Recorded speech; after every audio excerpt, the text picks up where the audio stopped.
HR has really changed since we've become a shared service.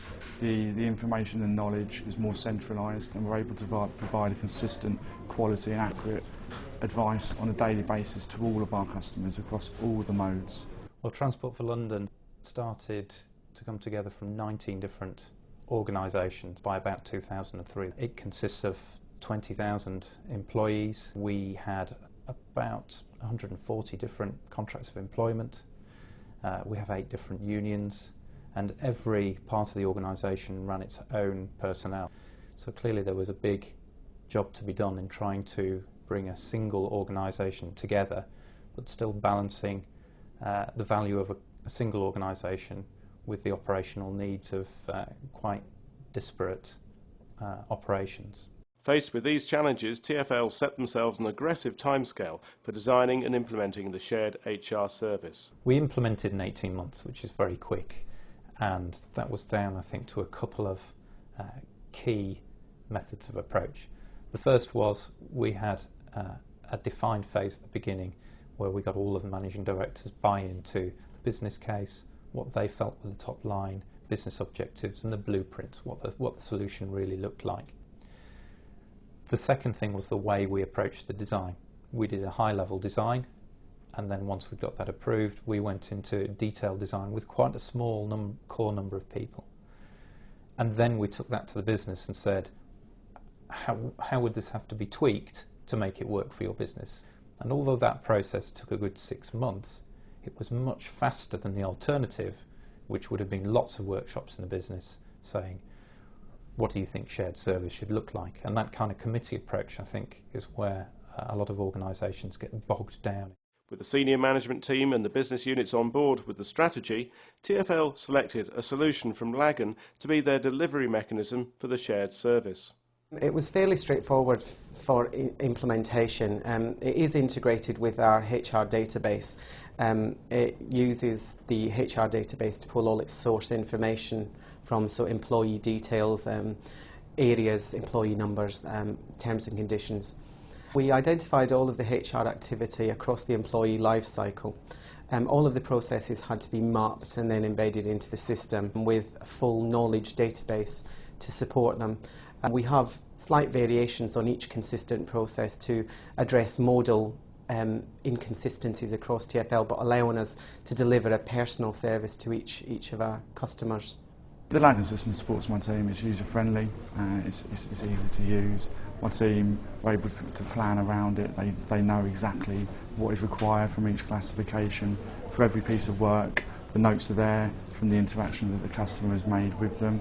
The tasks are there individually set out, so they know each step that they need to follow in order to close off that case and to fulfil the customer's needs. Of the 500 calls that we receive every day, we have a target of an SLA of 80% resolved at first point of contact. Using the system that we have and the knowledge database that we've developed, we're actually achieving around 90% of first point resolution.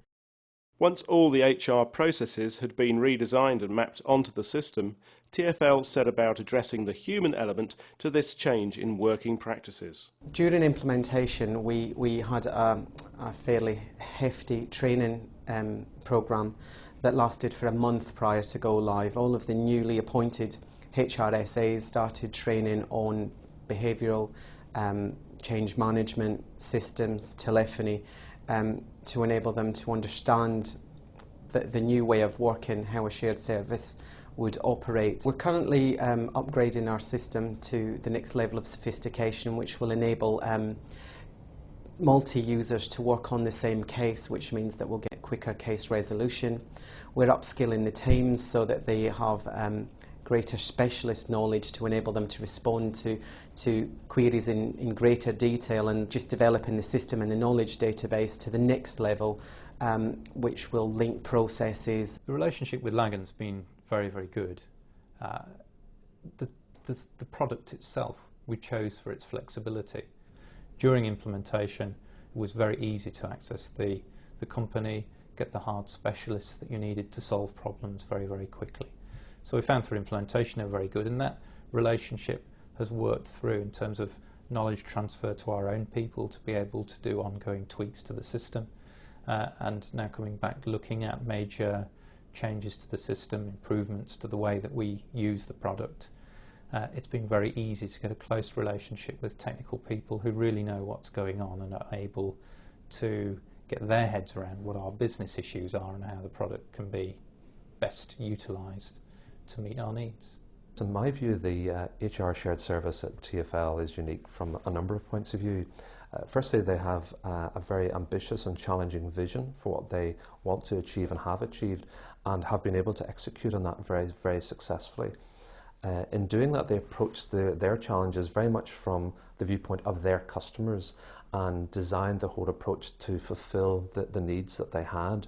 And in doing that, joined up something like 19 different business units into one common service platform delivery.